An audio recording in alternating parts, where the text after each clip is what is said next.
Sejam todos muito bem-vindos à nossa aula sobre excitação rítmica do coração. Eu vou conduzir vocês nessa brilhante jornada de descoberta, como esses sinais elétricos eles são transmitidos e permitem a contração dos átrios e ventrículos. Ao final dessa aula, vocês serão capazes de reconhecer as características do nó sinusal, que é o nosso marca-passo, identificar o sistema excitatório especializado do coração, compreender a condução excitatória, bem como todo o processo de contração que advém dessa condução e, por fim, caracterizar o marca-passo ectópico. Imaginem, pessoal, uma pessoa tentando empurrar um carro estragado. Essa pessoa ela pode até começar a tentar movimentar esse carro. Entretanto, durante o movimento, essa pessoa não vai muito longe. Esse carro ele não vai conseguir se movimentar muito tempo. Portanto, é fundamental que haja um grupo de pessoas ao redor desse carro para que ele possa ir mais adiante. Então, dessa forma, eu quero que vocês tenham como analogia as nossas células miocárdicas. Elas são individuais, entretanto, elas devem se despolarizar e contrair de forma coordenada para gerar uma força suficiente para ejetar o sangue. Então, pessoal, essa comunicação elétrica, ela começa em uma célula autoexcitável.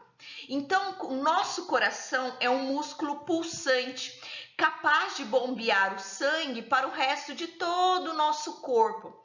Então, o que a gente chama de batimento cardíaco é a contração rítmica das 4 câmaras cardíacas, ou seja, dos 2 átrios e dos 2 ventrículos.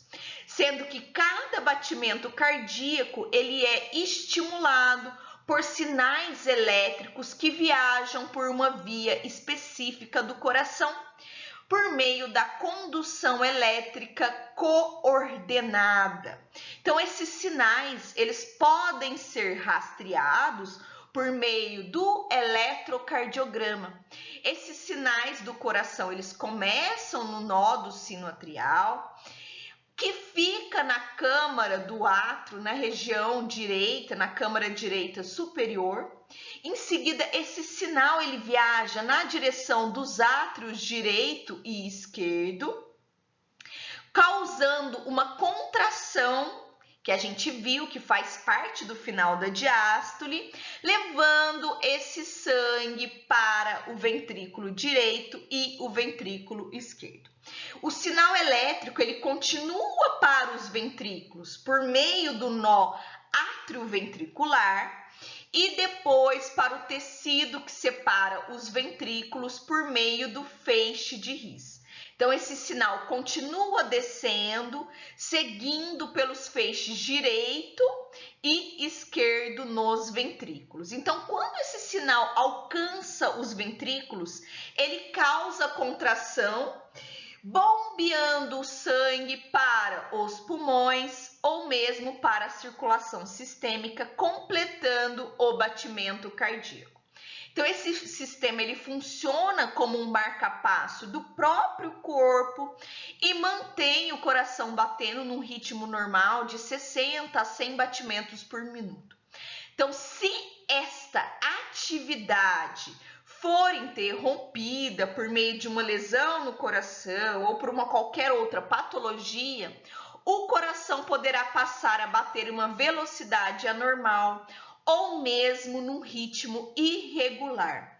Então, caso isso venha ocorrer, o fluxo de sangue para o cérebro e para outras regiões seriam completamente comprometidas. Portanto, é de suma relevância que essa autoexcitação seja rítmica. Nós temos que, para isso, nós temos uma contração repetitiva de 100.000 vezes ao dia, 3 bilhões de vezes em uma vida. Geração de impulsos elétricos e rítmicos são fundamentais para gerar e coordenar as contrações dos átrios e ventrículos. A condução desses impulsos são fundamentais e são gerados para todo o coração. Os átrios, eles devem se contrair devido às características desse sistema de condução em 1/6 de segundo antes da contração ventricular, para que o sangue que está presente nesse átrio possa alcançar o ventrículo. Portanto, diferentes porções do ventrículo devem se contrair quase que simultaneamente, o que é essencial para gerar pressão. Então, nós precisamos que as células cardíacas possam se contrair de forma coordenada para gerar o máximo de eficiência nas câmaras ventriculares. Agora, pessoal, vamos conversar sobre o sistema excitatório e condutor especializado do coração. São todas essas regiões em amarelo e são formados por células marca-passo, ou seja, são aquelas que geram e conduzem o potencial de ação. Nós temos aqui a representação do nodo sinusal, que ele também pode ser chamado de nodo sinoatrial ou nodo SA, que é onde nós temos a geração dos impulsos rítmicos normais. Então, se nós tivermos a geração desses impulsos de outras regiões, isso vai ser a geração de um marca-passo ectópico. Nós temos a presença das vias internodais. Elas conduzem os impulsos gerados no nodo sinusal até o nodo atrioventricular ou nodo AV. Nessa região nós temos alterações anatômicas que fazem com que ocorra um retardo da transmissão dos impulsos nervosos do átrio para o ventrículo. E após isso, nós temos aqui a condução desse impulso para o feixe AV ou feixe de His. Ele conduz esses impulsos dos átrios para os ventrículos, bem como os ramos direito e esquerdo das fibras de Purkinje. Essas fibras, elas levam esses impulsos cardíacos para todas as partes dos ventrículos. Pessoal, agora eu vou chamar a atenção de vocês para uma coisa muito importante. Embora essa condução desses impulsos nervosos venham da base para o ápice, é importante que o processo de contração dos ventrículos ocorra da região do ápice para a região da base do coração. Para quê, pessoal? Para que a gente possa ejetar o sangue aqui contra a gravidade em direção às valvas semilunares. Começar a detalhar todo esse sistema especializado de condução, começando com a parte mais importante, que é o nodo sinusal, nodo sinoatrial. Ele é uma faixa pequena, achatada, elipsoide de musculatura cardíaca especializada, está localizado na parede póstero-lateral superior do átrio direito, possuem fibras com poucos filamentos contráteis e são capazes de gerar aí uma autoexcitação, a qual conecta, diretamente as fibras musculares contráteis, e toda essa condução ela é feita de forma muito rápida no átrio, porque nós temos a presença aqui dos discos intercalares nas fibras musculares. Nós temos a representação do potencial de ação. Notem, pessoal, que é mais positivo em relação à fibra muscular ventricular. Além disso, nós temos que esse potencial ele é variável. Nós sabemos que as membranas celulares das fibras sinusais são, por natureza, mais permeáveis ao cálcio e ao sódio, fazendo com que esse potencial de membrana em repouso seja mais positivo, sendo que essas cargas positivas que cruzam a membrana neutralizam grande parte do potencial de membrana que é negativo nas demais estruturas do coração. Aqui, então, novamente representando esse gráfico, nós temos a presença, devido a essa maior voltagem aqui inicial, que grande parte dos canais rápidos de sódio, eles estão inativados. Nós temos também que apenas canais lentos sódio-cálcio podem se abrir. Ou seja, são eles que podem ser ativados e assim deflagrar o potencial de ação. Portanto, o potencial de ação do nodo sinusal ou nodo atrial ocorre mais lentamente que o potencial de ação do músculo ventricular. Então, notem aqui, pessoal, a diferença de tempo para gerar o potencial de ação se a gente compara com a fibra muscular ventricular. Então, depois de ocorrer esse potencial de ação, a volta do potencial para o estado negativo, então aqui demonstrado, também ocorre de forma mais lenta, uma vez que na fibra muscular ventricular, elas são um pouco mais rápidas. Então, isso, pessoal, favorece o mecanismo de ritmicidade. Em relação a uma teoria mais aceita atualmente é que, como eu dito para vocês anteriormente, esse potencial ele é mais positivo.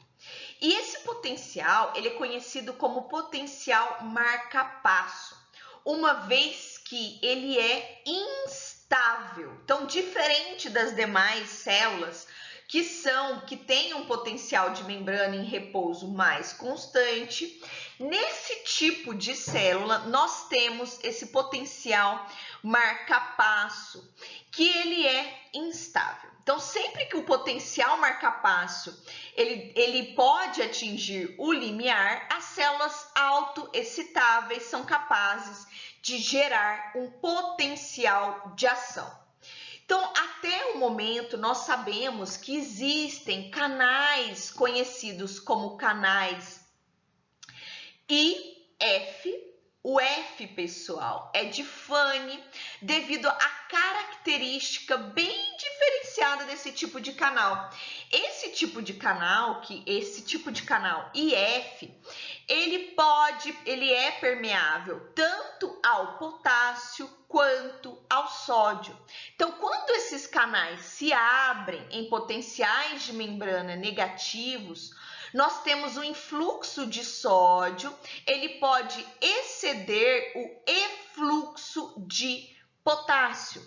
Então, ou seja, mais sódio entrando favorece o processo de despolarização.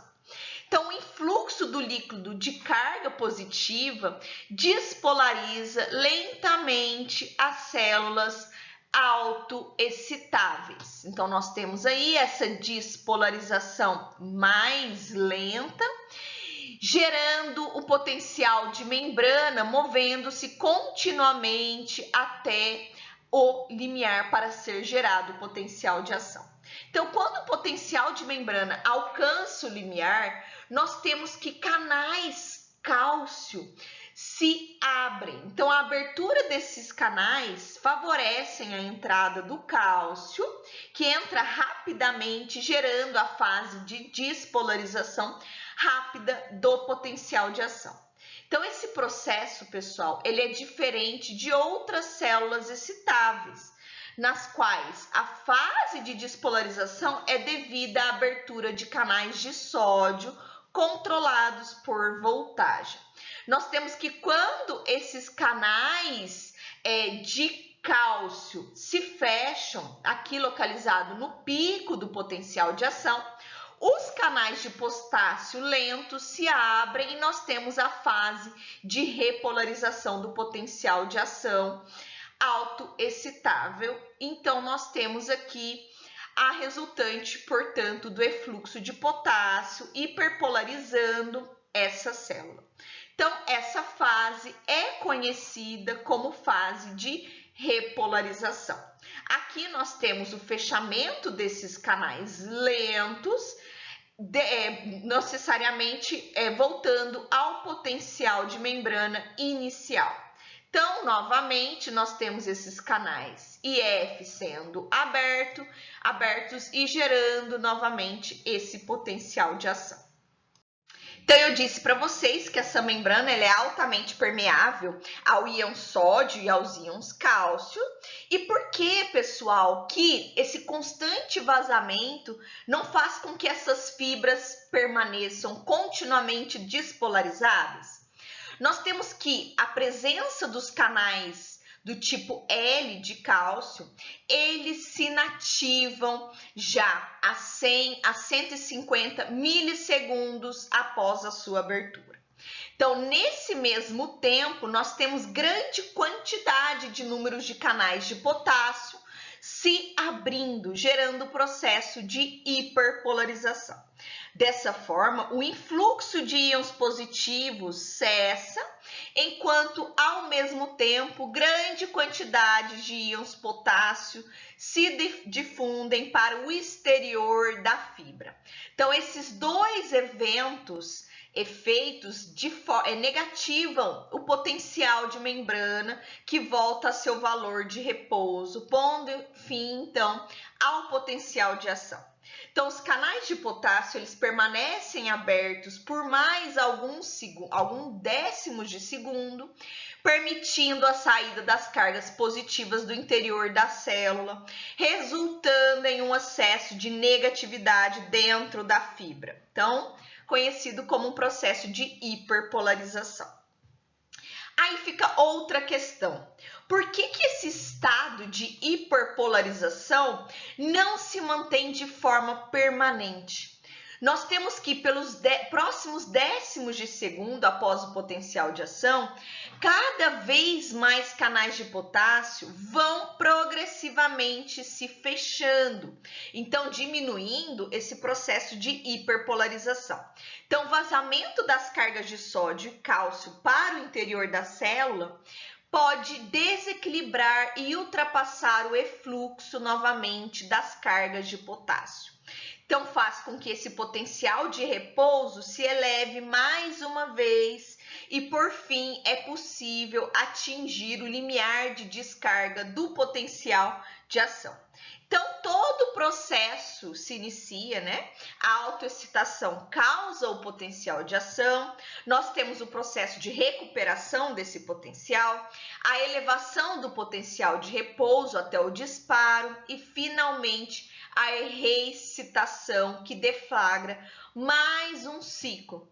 Então, esse processo continua de forma indefinidamente durante toda a vida do indivíduo.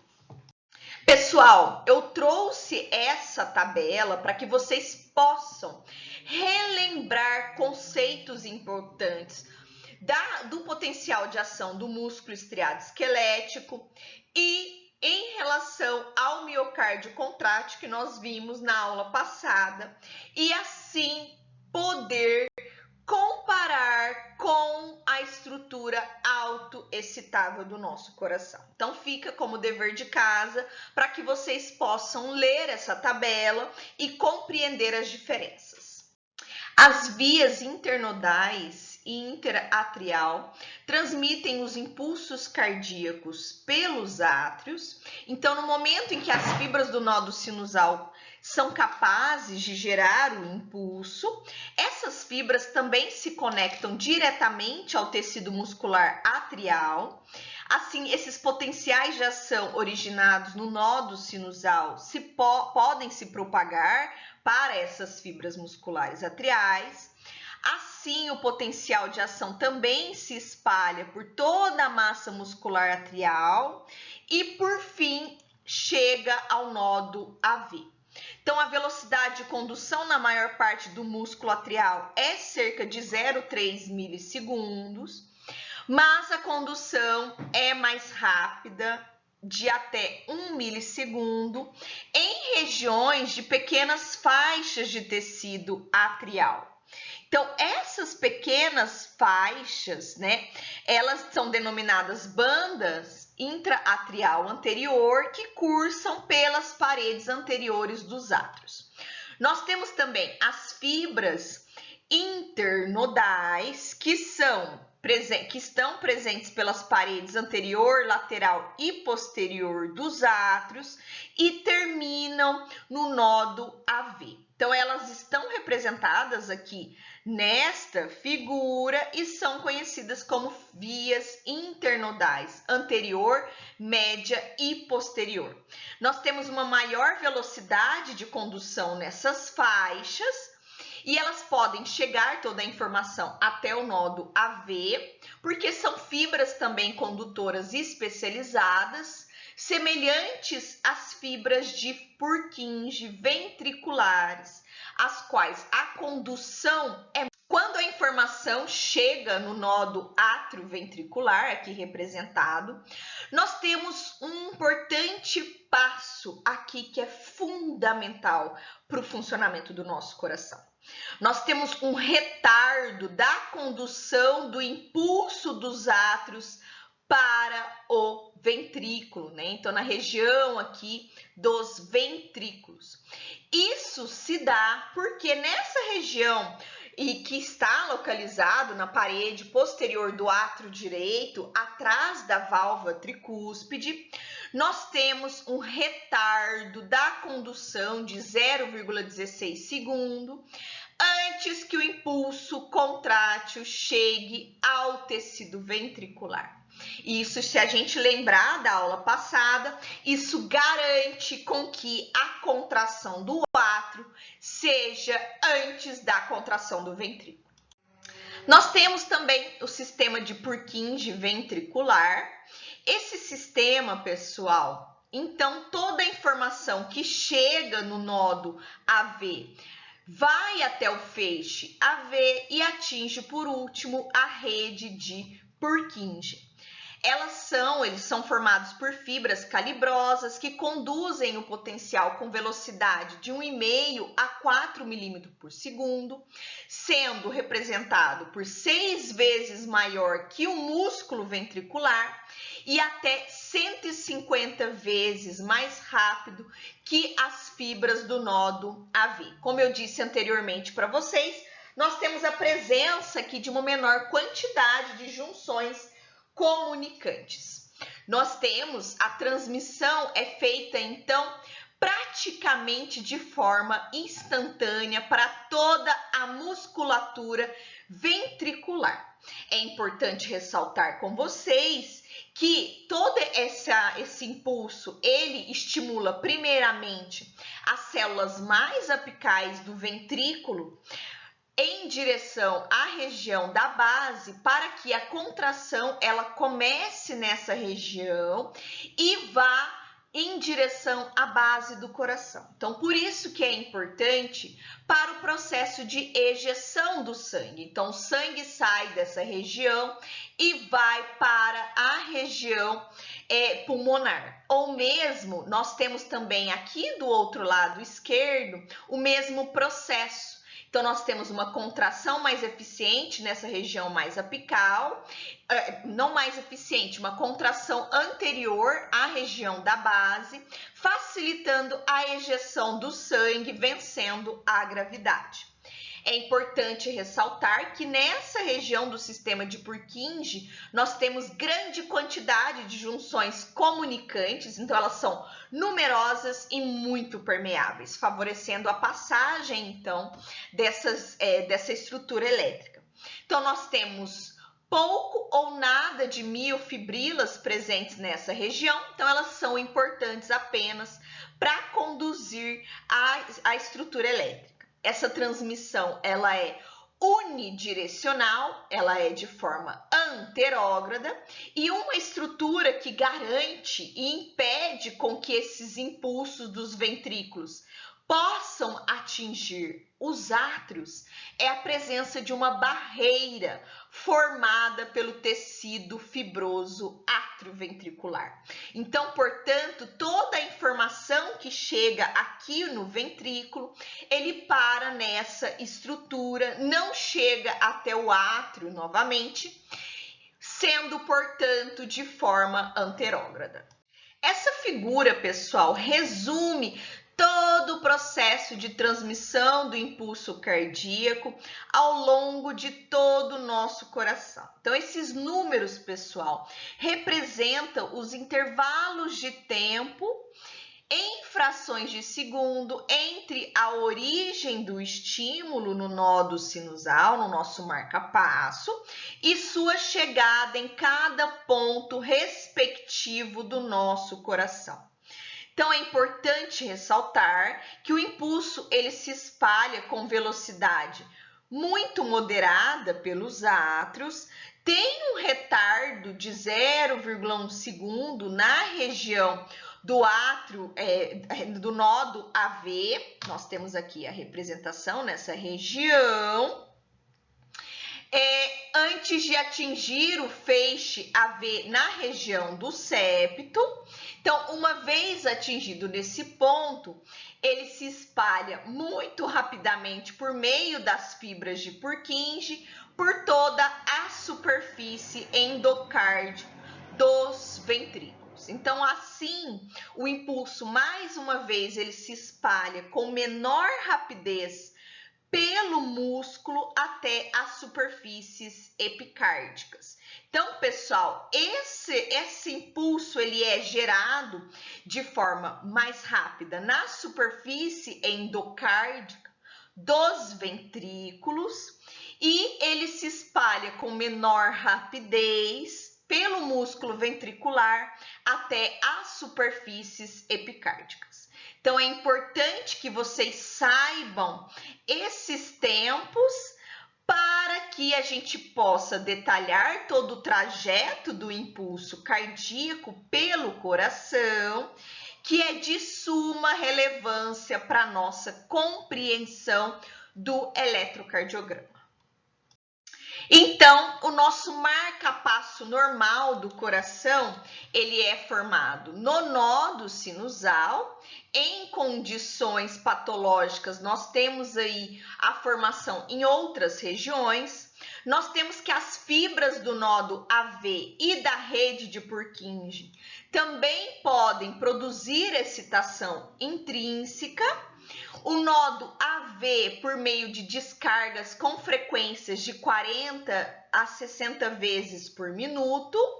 A rede de Purkinje pode gerar descargas com frequências de 15 a 40 vezes por minuto. Entretanto, o nódo sinusal, ele controla o batimento, uma vez que a frequência de descargas rítmicas é muito maior do que qualquer outra parte do nosso coração. Então, por gerar uma frequência de descarga muito mais rápida, de 70 ou 80, ele é considerado nosso marca-passo normal do coração, em detrimento das demais estruturas que compõem o sistema de condução do impulso nervoso. Então, o nódo sinusal, ele pode de novo atingir seu limiar antes que o nódo AV ou mesmo as fibras de Purkinje atinjam seus próprios limiares de autoexcitação.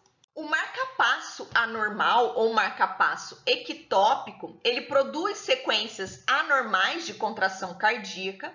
Nós temos que outra parte do coração é capaz de desenvolver descargas rítmicas. Se o nódo AV ou a rede de Purkinje pode ficar anormal e aumentar suas descargas excitatórias acima dos 70 a 80 vezes do nódo sinusal, nós temos o estabelecimento de novos marca-passos, sendo considerados marca-passos ectópicos. Então, o local no músculo atrial também ou ventricular pode desenvolver essa excitabilidade excessiva e também virar um marca-passo. Então, também em situações em que nós temos um bloqueio AV, ou seja, quando o impulso cardíaco falha em passar dos átrios para os ventrículos pelo sistema nodal, ou mesmo pelo feixe AV, os átrios eles podem continuar a se contraírem com uma frequência normal do nódo sinoatrial, enquanto que nós temos o estabelecimento de um novo marca-passo que pode se desenvolver na região ventricular de Purkinje. Então, conduzindo o músculo ventricular a novas frequências, sendo de 15 a 40 batimentos por minuto. Então, nós temos que, após o bloqueio repentino, esse sistema de Purkinje não inicia imediatamente a emissão dos impulsos, apenas após de 5 a 20 segundos. Então, durante esses 5 a 20 segundos, os ventrículos não são capazes de bombear o sangue e a pessoa ela pode desmaiar devido a uma redução do fluxo de sangue para o cérebro. Então, essa retomada mais tardia desses batimentos desenvolve uma síndrome conhecida de Stokes-Adams. E se esse período de atraso se prolonga além dos 4 a 5 segundos, pode ocasionar a morte. Aqui nós temos também a apresentação da fibrilação, que é quando nós temos uma perda da contração de forma coordenada do miocárdio. Tá? Então, isso também pode gerar aí alterações importantes para o nosso coração. Aqui, pessoal, nós temos, então, um resumo de toda a condução vista anteriormente. Então, o nó sinoatrial despolariza, a atividade elétrica vai rapidamente para o nó AV. Nós temos a despolarização se espalha mais lentamente através do átrio, a condução atrasa através do nó AV, devido a uma menor quantidade de junções comunicantes. A despolarização, então, aqui em 4, move-se rapidamente pelo sistema de condução ventricular para o ápice do coração. A onda de despolarização se espalha para cima a partir do ápice. Então, nós temos aqui o ápice contraindo antes e posteriormente a região mais superficial. Então, pessoal, esse é o nosso sistema de condução do nosso coração. Gostaria de agradecer a todos, que todos leiam o capítulo de excitação rítmica do coração